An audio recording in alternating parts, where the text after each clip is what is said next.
everyone. All right. Who loves some Hellraiser? Okay, I think we can do just a little bit better than that. Who loves some Hellraiser? All right. Now make that noise times like 1,000 for our legendary Hellraiser cast, Sean Chapman and Oliver Smith. Let's go.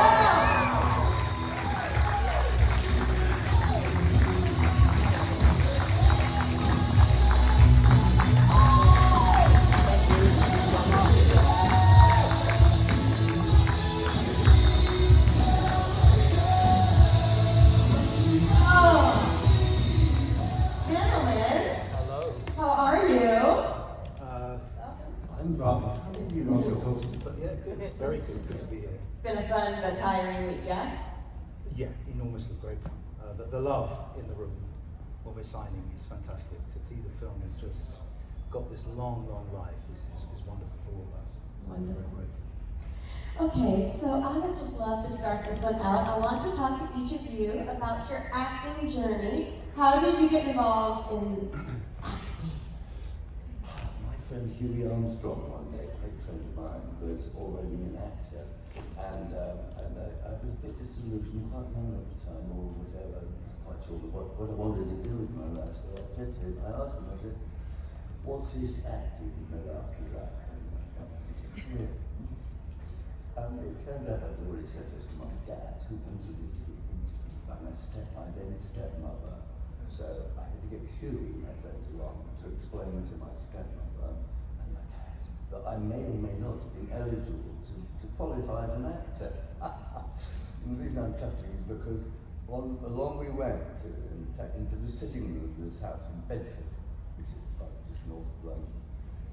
And it was like, "Well, Huey," said my stepmother to him, "do you think that Oliver's got what it takes to be an actor?"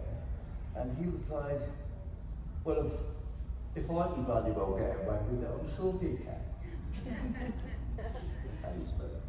So that was the sort of the point that I followed in Hugh's footsteps. I auditioned for RADA. I didn't get into RADA, but I did send the Central School of Speech and Drama. I did audition for, and successfully got in. It was a delightful academy. I had the best 3 years of my life. So happy, and I was frightened of it. I started off and came out okay. I could talk about that place for hours. A lot of friendships, a wonderful teacher called George Hall, who was 100 years old last week. And that's how it all came to be. So I banged off.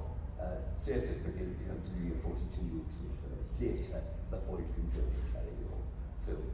So I went to Glasgow Citizens Theatre to start off. Followed down to Sheffield, other places you won't have heard of, doesn't really matter. Before I was eligible to join the television market, where I got the low life scumbag, visit villains and things. And the rest is history. This little job came up because they were looking for a skinny actor. As opposed to a sort of, a full bloody zombie-fine ex-film extra. I'm trying to put them down, but they didn't want an extra, they wanted an actor, an animated one. So I got that job at Clyde Park. And got to meet my chum there, look. And that's about says it. That's about as far as we've got for the answer to the question. Thank you very much. Thank you. Yes. John, how about you? How did you start? I think like a lot of actors, I was pretty useless at school. And not enjoying school. Around 10, 11, we moved around a lot. I'd never settled at school. I loved English and literature and drama, but I had very, very poor formal education in that till that came much later. But the one thing I did want to do was act, and I didn't know I wanted to act. I just knew I was drawn to the process of seeing other human beings behaving in an organized way. And I remember a specific thing of being with my mother and my grandmother in Hertfordshire on a winter night. And in those days, when I was a very young kid, 6 or 7, in English television, we always used to have armchair theatre, and there would always be something like, on a Saturday night, there would always be something like a play by Sophocles, or something equally rare. And I was about 6 or 7, and I was watching Oedipus Rex by Sophocles with a group of classical actors on television in black and white. And I made a noise, and my grandmother looked over and said, "Are you all right?" And I said, "Yeah, he just did the line wrong." And I didn't know the play, and I didn't know the text in any way, but I just knew that the actor could have made a different choice. And he made, in my opinion, at 6 years old, the wrong one.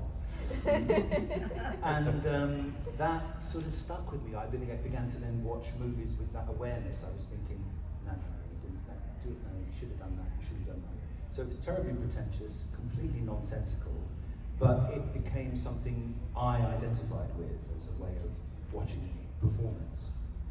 And years later, I was about 14, 15, I decided I'd had enough of school, full stop. I was in a lot of trouble. And I had the option of either basically going into institutional care or going to a drama school for children. And I did. I went to the drama school for children, and about a year later I was making a film with Nastasia Kinski in Germany. And I thought, yeah, I'll do. And that's how that began. And so I've got Sophocles and Oedipus Rex to thank, and Nastasia too. So yeah, that's how it started. Thank you, everyone. Yeah. All right, now I'm going to move on. I'm going to start by asking each one of you about a couple of other things you've done that is not Hellraiser. I know it was a lifetime ago, so we all understand if the details are fuzzy. I can't even remember yesterday. So, let's start with you, babe. This wasn't so much of a lifetime ago. You recently worked with your fellow Cenobite Simon in Dark Ditties. Can we talk about Dark Ditties? I can, yes. Simon Bamford is a lovely man. I get on very well with him. I had a bit of a tough time. It's strange enough, in all my career, I've never really, it was all a bit weird, actually. I'd rather not expound on it in case I upset anybody. But of all the jobs I've ever had in my life, it's got a bit iffy towards the end. It's all to do with management and not good scenes going on. So, yes, I kind of would like to bypass another chap, so it's just polite to do so. So, good question. Okay. Wrong question. Well, let's talk about Jesus of Nazareth. Ah, yes. That's one of my father's favorites growing up. Yes, again, a happy job, but it was not the huge biggest part of the world. I mean, Saul on the road to, I didn't play Saul on the road to Damascus, but I did play a zealot called Saul, along with Ian Shane and a couple of other really nice people. I had a lovely time over there, but there was a great deal of hanging about, I would say. It didn't matter in the Moroccan desert or thereabouts. And yes, we just got to do that, and we all had a lovely time. It's one of those jobs where you're waiting to be used, and so you use up your time being a bit naughty. And eventually one was used, and it was, and Oliver, you're free to go. So we got on the plane and came home again. Happy job though. There we go. Well, I suppose if I'm not going to talk about theatre which you haven't seen, which would be tedious, I'll talk about a film you haven't seen because it's on BBC television. But I had made a film called Scum with a director called Alan Clark in England. It was a very powerful film. Watching it now, I'm fully aware that you could never make it now. It's so violent and it's so dark. And it's a film about young boys in a borstal at an institution. And you couldn't make it now because it was based on true events. Everyone would be far too sensitive and we'd all get cancelled for making it now. But Alan became, I had a very small part in it. I was about 16, 17, and I shot a scene in the film which I was too young to watch. I might tell you something about what the scene was. It was the rape of another prisoner in a greenhouse, which in prisons and boys' schools sometimes occurs. And it was a small part, but I took it on and I was as ferocious with it as I could be. And about a year later, Alan contacted me to do a film called Contact, which was about the paratroops in Northern Ireland. England's Vietnam, in a sense, on a smaller scale, but that business of should we be there or shouldn't we be there, and if you have troops there at all, it's very dangerous because you can't recognize the enemy. Everybody's wearing civilian clothing, except your troops who stand out like a sore thumb. Long story short, the film, in order for me to play it, I had to go and work with the paratroops and do a sort of 6-week shortened version of their officer training corps, which was the biggest shock, but the most fantastic experience. And I can see that Summer's got a couple of books here, which is one of the reasons I'm citing this. Playing the paratroop captain, getting to know the guys in the paras and doing some of the more intense parts of the training, really do, as a young man in your 20s, bring you face to face with who you are, how tough you are not, and all that sort of thing. And jumping out of aircraft was character forming stuff. It's one of those experiences that as an actor, money can't buy. You know, if you're a civilian, you're not going to get the chance to spend 6 weeks working with the airborne military. And as an actor out of the blue, somebody phones you and says, "Hi, I'm making this film and you're the guy to play paratroop captain." The film went on to win multiple awards in European TV and stood me in great stead. People would phone up 10 years later and say, "Is Sean available because he did that particular film?" It had a big effect on me, and I love doing it, and we'll go back to that thread at some point. But yes, that was amazing. That's the sort of thing that can happen on a good day as an actor. It makes up for the days when the phone never rings, and that happens a lot. Yeah. You had something in your credits I haven't seen, but the title intrigued me. The synopsis is hilarious, and it is available on Amazon, so I'm going to have to check it out. Yeah. Eat the Rich. Can we talk about whatever the hell that is? Yeah, genres do exist, don't they? They come and they go. Eat the Rich The Rich. was a low-budget British comedy film made by a group of people who were very, very influential in 1980s comedy on TV. And I can't really describe the film other than to say it was about the fact that the restaurant industry and the abuse of money in the 80s had reached a critical point. And this particular restaurant in the story would sell you giraffe and zebra, and it was the joke was that these parasitic idiots, you know, who were over wealthy, would go to the restaurant and gorge on the most ridiculous food. I think I probably 2 or 3 days on it or something. It wasn't I got to watch it. yeah, you must. It's on Amazon. Yeah, lovely. Okay, come back to me about it. I will. Seen it. I haven't ever seen it, so I don't really know. It's one of those things you do and walk away from. Right. You know, yeah. Until it gets brought up 30 or Until it 40 gets years brought later. up, yeah. Okay, who is Guy Bowman? Sean is an author of many books, but these are 2 that he co-authored with the Misses. And they're thrillers, and I haven't had a chance to read them yet because I just purchased them, but I can't wait. Can you talk about this? Yes, this is the connection with the paratroop story. So I was coming home from a play one night in London on the subway, and it was a magazine, an Evening Standard newspaper magazine on the train late at night, and I picked it up and I was flicking through it. And there was a section on the dark web, which I think we were looking at about 2011, 2012 when this was going on. And I hadn't really known anything about it, wasn't particularly interested in it, but I read the article, and I read this amazing piece of information that the dark web, even then, was something like, and there'll be people here who know the truth of this, but it's something like 100 times bigger than the internet. There is more stuff, and particularly then, there was more stuff on the dark web. Everything from every library ticket you'd ever given up, to every email address you'd ever abandoned, to the most horrific imagery and the ability to buy somebody's life.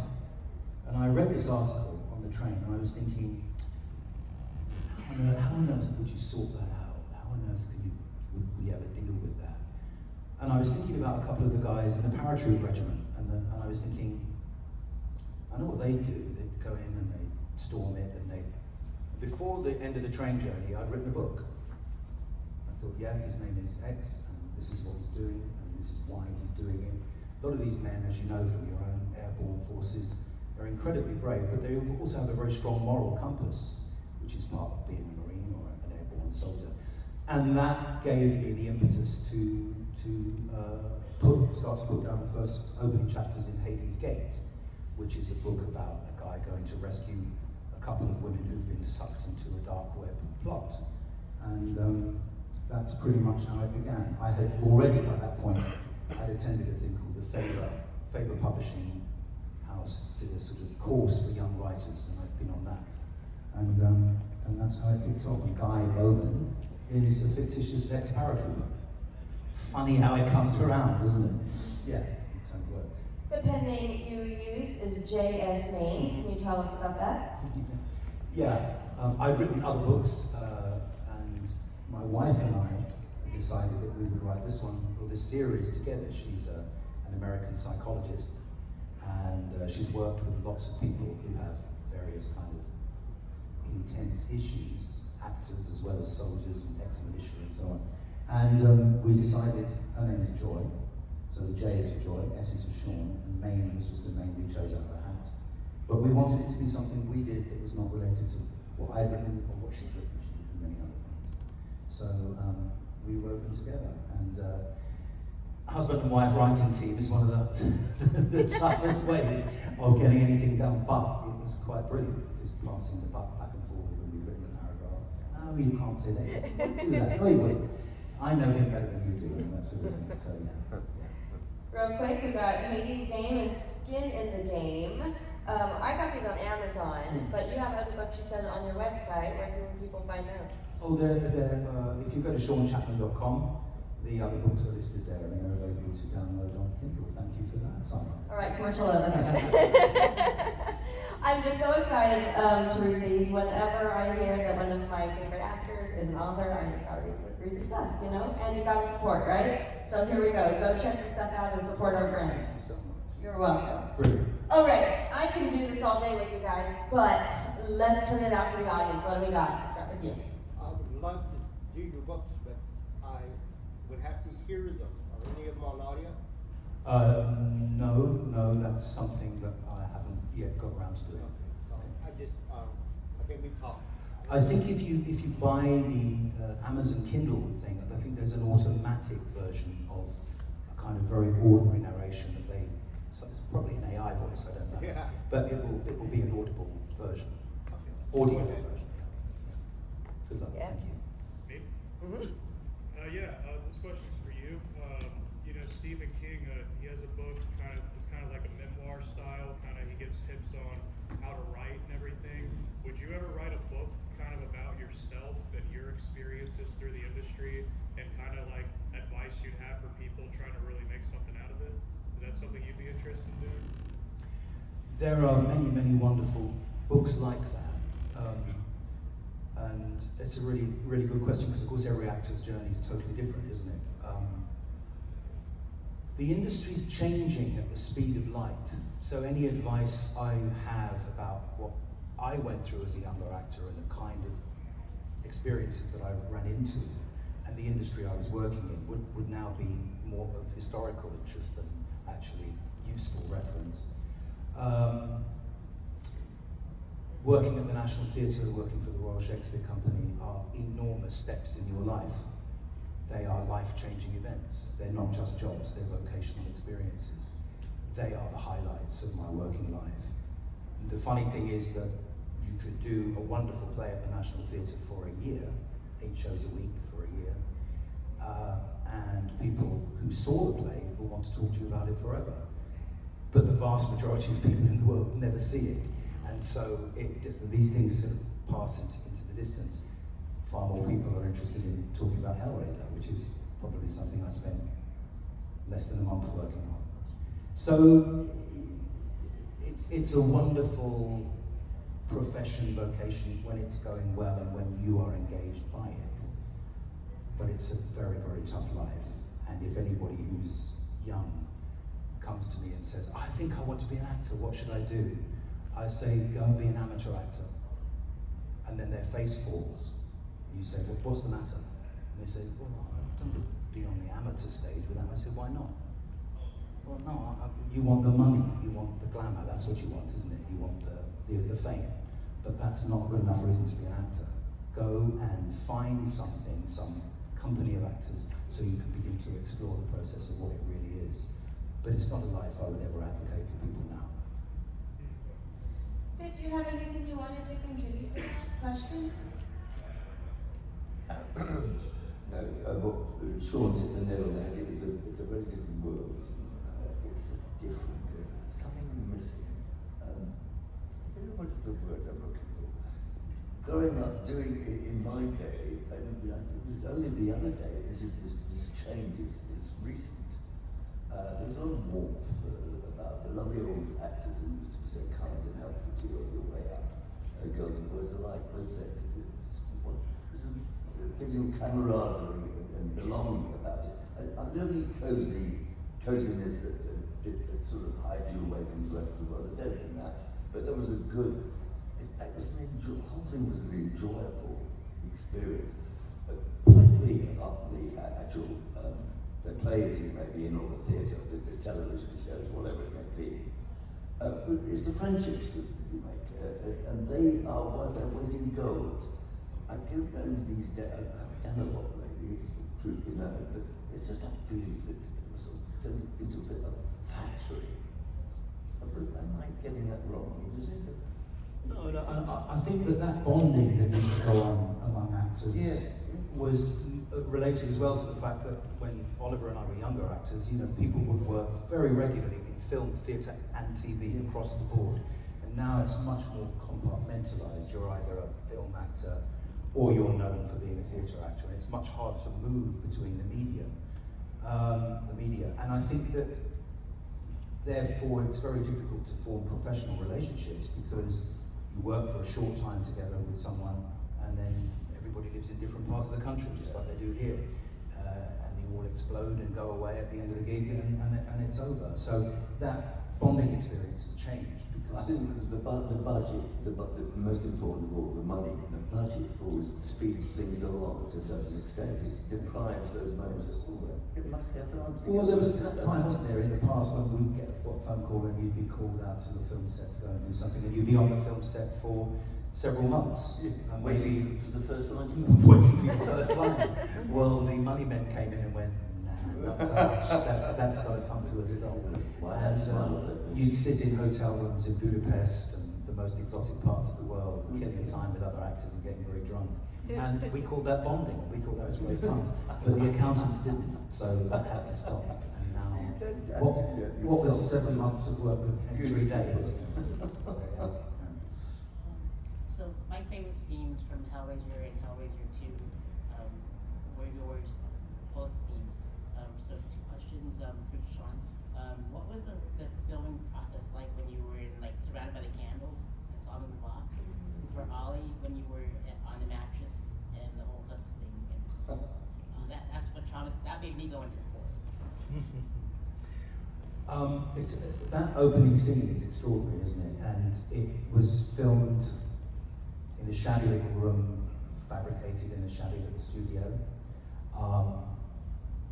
The sound effects that were added later, which give you the creaking floorboards and the sense of mist that's emerging in the room, none of that was there. It wasn't added in CGI, it was just added into a different level of lighting and sound effects, folio and everything else. So I was on my knees. I was a happy young actor in my mid-20s, I think I was then, and just loving working with Clive and him just giving us lots of time to think about what it is you're hearing, and you've deliberately done this act of opening this box and just letting the tension build by not knowing what's around you, what's behind you. Shot it, it's fine. And then when I saw the cast and crew screening, I saw the film begin, and that music, that fantastic music the film has, and you're just seeing it and going, oh wow, we've made a really good opening to the film. As an actor, you're in those scenarios, you never quite know how anything is going to turn out. And I remember seeing that cast and crew screening and thinking, dear God, Clive is just a genius, because he did the most with the least. So yeah. You're always fingers crossed, you're always hoping it's something. Obviously, the mattress scene with when you were cutting yourself. The mattress scene, yes, took a whole day. I'll tell you that Tony Mandel directed that, and he said to me, we've got you playing Spider before, and I was told that I was going to be in Hellraiser 2. The part you're playing, sadly, has only got the one line, that's the bad news. The good news is you can scream it as many times as you like. So we got in there that day. It's absolutely extraordinary day filming in this. And yes, I was, okay, went through the process of having to, when he'd been brought out of the padded cell, I got to this creature, what was his name? I can't remember his name. Mr. Browning, that's it, Mr. Browning, who sort of got creepy crawlers under his skin, and he was straitjacketed, he used to stop him and scratch him. So Ken Crannon's character, the evil Dr. Challard, sorry, Ken fetched me out of my padded cell, wheeled me into this room, this study, and where he contrived to put this mattress, which, with blood spells on it, would bring Julia back from the dead. So I was the victim. So therefore, he leads me into his study, takes my straitjacket off, gets me onto the mattress. And all the time I'm gibbering like an idiot. And he then hands me a couple of razors to scratch these things I've got. So I dial out on myself, I scratch myself, I bleed all over the mattress. And screaming, he's get him up, man, take it. And said to him, really boring, get him up. Because we had to do several takes of this, cut and cut lovely, keep up, yeah. So it went on and on and on like this. Eventually, through the mattress, there's a lovely actress called Deborah Joel who was playing the part of Juliet Butler, had to come up, so they mechanically drawn up onto the mattress level from the bowels of the Pinewood Studios. And then we went to this sequence where she got up there and eventually ended up eating me, but not before. We'd been chased all the way around down the studio with slime and blood everywhere, and I was mounted from behind. It was quite an exotic experience. And until I expired. They cut, and they gave me a mouthful of yellow custard, and actually vomited that over the floor, and that was my part over. And that was got back to my studio, my dressing room, with a bottle of scotch on my dressing room table, and said, "Dear Ollie, sorry it's been such a long, hard day." Love the production. Aww. So there's the answer to the question. Loved every minute. Thank you for that. Anyone else? Yeah. Yes, great, Bandana. I'm just curious, with both of you essentially playing the same character for the first movie, was it directed at all for like the mannerisms, or was it something that you collaborated together on?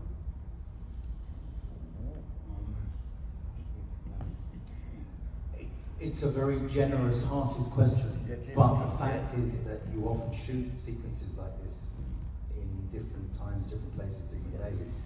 And I never worked for a single day with Doug Bradley as Pinhead. I didn't work for a single day with Sean Chapman as me. So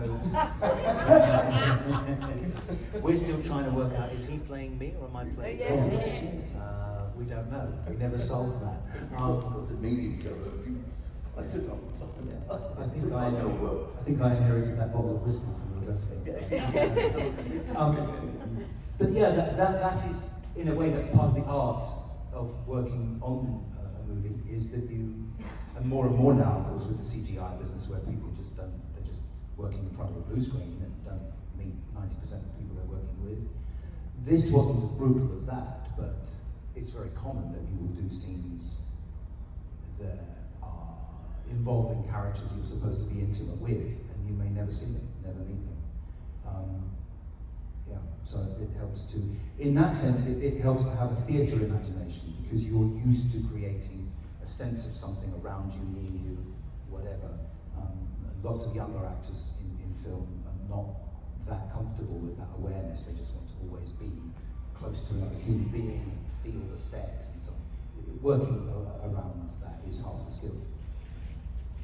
But yeah, we didn't have a love-in, no. As Frank, did you have any backstory to him before you got on set, or did you kind of create it, or did you just read the script and figure it out? I met Clive in a hotel room in London, and I had the script for a couple of days, and I loved the script. I could see that it was interesting in multiple ways. I had no idea how clever his design was going to be. But we met, and he said to me, "Oh, so great, I would really love to talk to you about, what do you think about Frank?" And I said, well, he comes out of nowhere, he's the nowhere man, I like that. I like the fact that there's a mystery. But for me to play that, I've still got to be grounded in some awareness. And I liked the idea. I said, what about that he's just on the run from perhaps the military, perhaps he's done bad things out there in Vietnam at some point, and I picked up that American theme that the film almost has, it doesn't quite have, and it's almost English and it's not quite English, which is all part of its kind of quaint little charm in a way. It's not a linear story in that sense. You don't quite know where you are. And I said, I'd like to feel that he's on the run, that he's done other things, and why would he come back and torment his brother and his brother's wife in this way? Because he just does, because he wants to. And Clive went, yeah, just hold on to that not knowing, but let's have an idea that he's military trained. He's able to look after himself and doesn't hesitate to, if the boot were on the other foot, he'd do the Cenobites a lot of damage. So yeah, that was the sense of having something physical in his past that mattered. And doing his brother down, where the hell's that from? It's not justified in the text in any way, in the script. You play it for what it's worth. You understand it though. Yeah, thank you. I think you do, yeah, thank you so much. Someone over here somewhere. Yeah. I was just wondering if you were familiar with Clive Barker's writings beforehand, and were you a fan, and then going in and participating in having an impression of Clive Barker before you got into the filmmaking process about what the books told you about him, and was that different or the same, or what you experienced when the film started? The simple answer, I never met Clive Barker before in my life. I'm repeating the answer to this question I've been asked before. It was one of those, to talk about the acting profession earlier, the grapevine got to me, and so far as Selwyn Roberts, who was assistant to the director on the film, had a word with a mate of mine called Robin Ledwell, who then rang me up and said, hey, they're looking for a skinny actor to play a monster or an horror movie, but they don't want a zombified extra, they want a versatile actor of skinny origin. And so I got back to Robin, who soon got back to Selwyn, who told Clive, I think I found you a bloke who's interviewable. And I actually name dropped me because I worked with him when he was a director. So I went along to meet Clive, knew nothing about Clive Barker, never even heard of him. And we sat together for an hour, chatting about this, that, read a bit of the script, chatted about it, do I mind being rubberized and all that. I said, no, I'm totally adaptable to any jiggery pokery you want to do something. And naturally enough, I got the job after that because I taught my way to a form of punishment of being 5 hours in makeup. But that's it. So no, intellectually, knew nothing about Clive until after the event. But I did do as I was told, the revived version. Who my dear old chap. Yeah, no, I didn't know anything about him. I didn't know anything about him, and I'd never read the books. I'd never heard of them. Everything was new from that script on. But he turned out to be extraordinarily creative to be with, and gentle. And lots of first-time directors panic and they feel they've got to direct you into the ground. You know, I am a director, and I'll show you what you have. Clive never did that, and he cast you because he liked you and trusted you. Liked you not as a person necessarily, but liked your instincts. It's a big difference. I agree with what you're saying. Yeah, he was very kind, a very nice man, a kind, gentle soul, Clive Barker, no question about that at all. There's a legend. Got on with him because there's that rapport you have with people like him. So that would be a better reason to go in part rather than that. That's just a skinny actor. There's a legend, isn't there, that he turned up on the first day and he walked onto the set and said, oh, it's looking really great, everyone.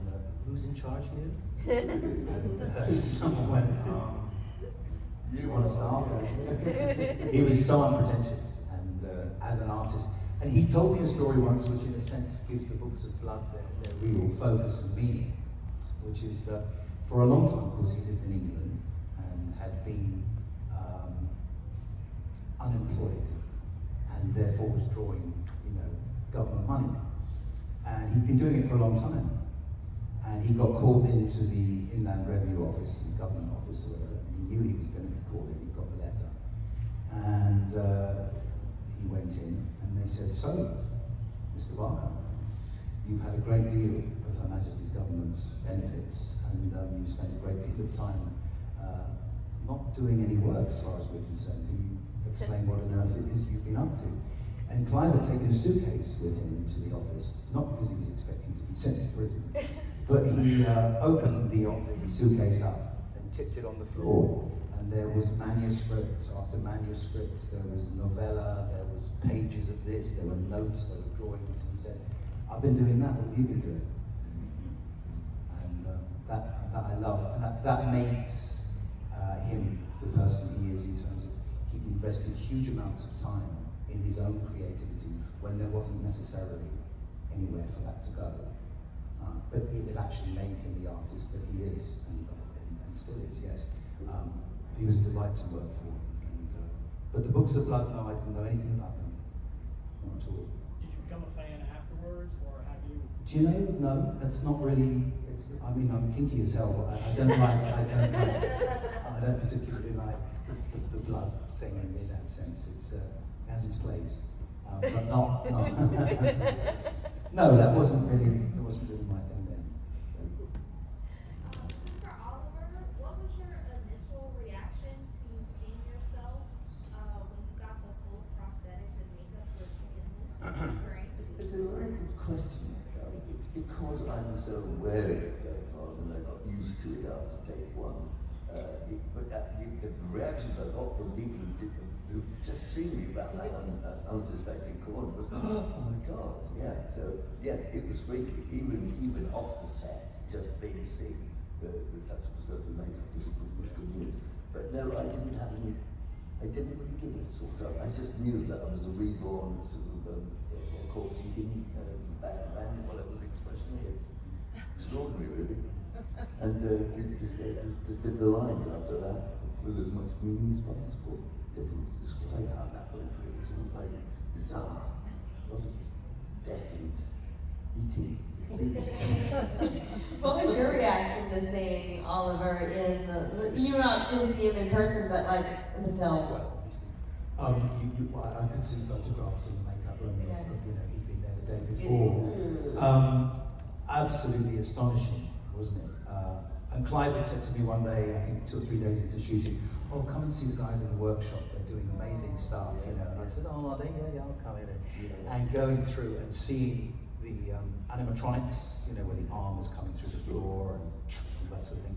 And it was levers, it was tubes of water and pressure hoses, and the guys had done all this meticulous work on the hand, the skin hand, and the face. And just thinking, wow, this is a whole step up in what we're doing in the other room, where we're doing the dialogue and we're setting up, "Hi, I'm Uncle Frank, can I come in?" and all that stuff. I'm doing that, but in this other room off there, these guys are working miracles, And they had the pinhead head on a mount, and you're looking at that going, "This is astonishing." And immediately you knew they'd be iconic. You couldn't put those out anywhere without people going, "Wow, wow, wow." And one of the ancillary answers to your question is, the film came out at a time when BDSM imagery and fetish imagery existed, but it was very underground. It was and the film suddenly went, "Yeah, there it is. The themes are available," and so on. And within about 2 months in London, I remember the club scene had become completely fetish. And girls from the Royal Ballet School were turning up in these sort of latex numbers and looking fantastic and prowling the streets, and I was thinking, yeah, I'm part of that. Hellraiser thing is good. It's unleashed an energy that particular point in time.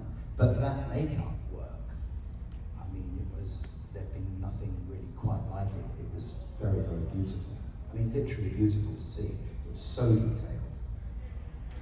One of the themes that throws up is, why is the film as effective as it is? Well, it's because, unlike a CGI effect, what's being filmed is a 3D article, that face, and it's moving, and it's got the most wonderful irregularities in it, little pulses, little moments. So unlike with a CGI effect, where your eye and your ear know they're being tricked, so you actually don't buy in. Psychologically, the animal part of you knows you're being tricked, so you will not buy the story. If you go and watch Gladiator 2, you can watch 2.5 hours of spectacular action sequences, some very bad acting, and you sit there and you go, good, let's go and have a drink now, shall we?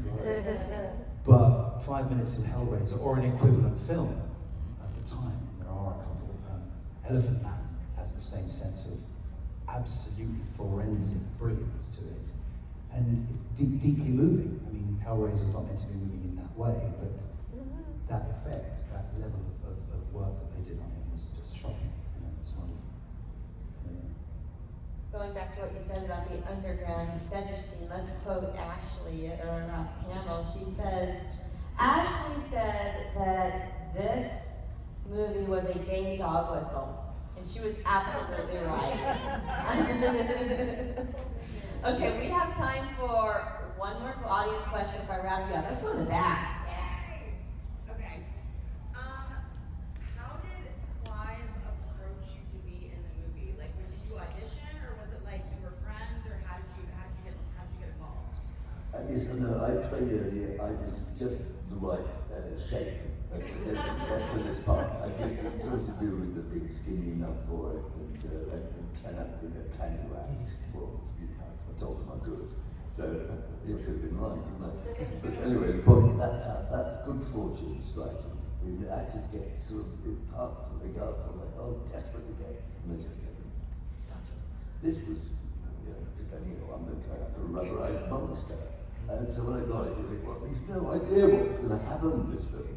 Never mind getting on the set and doing it. So that's good fortune on my part. Sean probably got his through his CV. That sounds like a threat, doesn't it? Yeah. That sounds great. No, what was great was going to meet him and meeting him in a hotel room, I think it was Bloomsbury, and we sat down, cups of tea came out, and we kicked off. But as I say that, what's wonderful as a memory is that that's how you used to get your meaningful work. When you're a young actor and you're hunting up small parts from somewhere, then you might even then just have been filmed. Well, I don't think that's true. You'd have been filmed by a casting director and it would have been passed on. What I'm trying to say is, it was part of the glory days where you actually met the people that you might be working with, as opposed to sending them a piece of tape or a piece of iPhone footage which you've shot in your bathroom because you've had a call from someone you've never met saying, can you do that, your agent, can you do this? And then, I know you're in Budapest and I know it's difficult for you because you're working 8 days a week. Can you do this? And then send it to Vimeo and use this code, and you go, fuck off. Just fuck off. So that's part of the reason that I can't function in the industry anymore. I don't do it, quite happily not. But I remember meetings like that where you got the chance to, time was not quite of the essence that it is now. People gave you time to come forward and talk about what you might do. So that's my memory of it, yeah. Hotel room with a nice cup of tea. So, before I wrap this up, I want to thank both of you gentlemen for being here and allowing me to be the center of a Frank sandwich. Right? I know! I can't believe it! The pleasure's all ours. The pleasure's all ours. I wanted to ask you guys have had such a long and amazing careers, both of you, both in film, theater, and everything. Author. What do you want your legacy to be? I think my legacy takes care of itself. I'm sorry, I said a good answer to that, but I'm saying, a bit of a goodie cushion. No, my dad was a lovely man. I dear old dad always gave me lots of sound advice, and one of his magic lines used to be, just about being a person, never mind what the job is. Always be yourself and always tell the truth. I kind of done that in life. I've been blessed with some really rather lovely friends, boys and girls alike, yeah, marvellous. Had a good life, marriage, children, all those things. And amidst this, a sea of lovely chums within the profession that was the acting profession. For kindness is the thing I remember most of all in the whole book. Never mind the tantrums and bad bits. There's something rather sweet about it. And I still smile around as I think about it. I'm not sure I'm still there. Meeting like this, it's got that little, do you remember when it used to be? Yeah. It's a romantic idyll, it happened. All true. Yeah.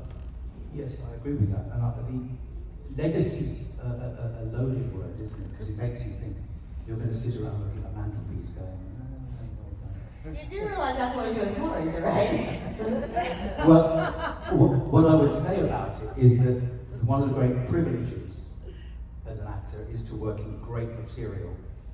And our sublist right council is very short, but I was very fortunate to be in a play at the National Theatre called Angels in America when it was first in London, before it had even been done on Broadway, and it was a wonderful experience which blew the world, the theatre world apart. And it's a magical process to be in a great piece of writing 8 times a week.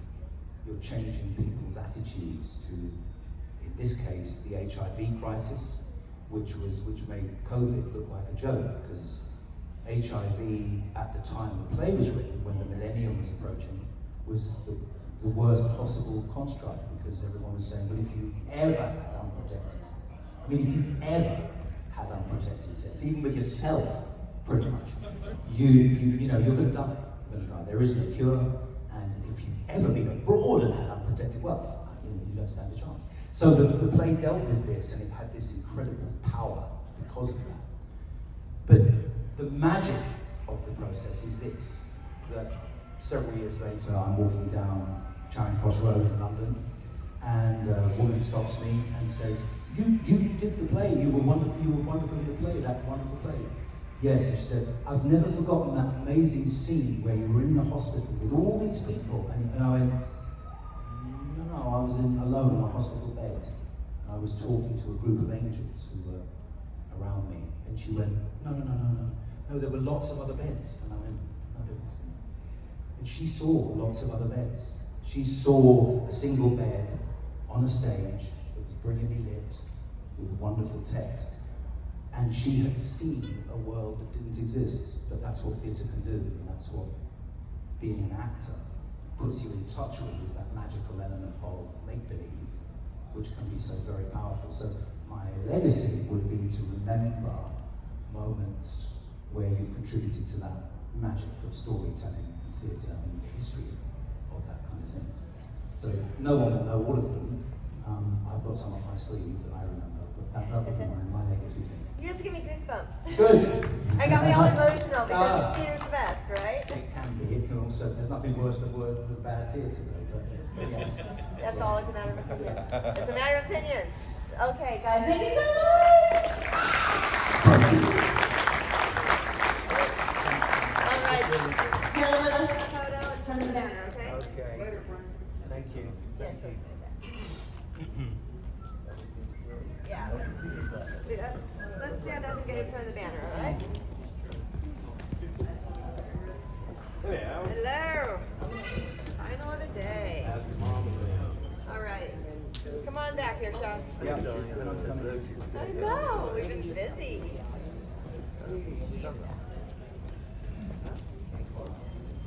I'm gonna do 3 or 4 shots.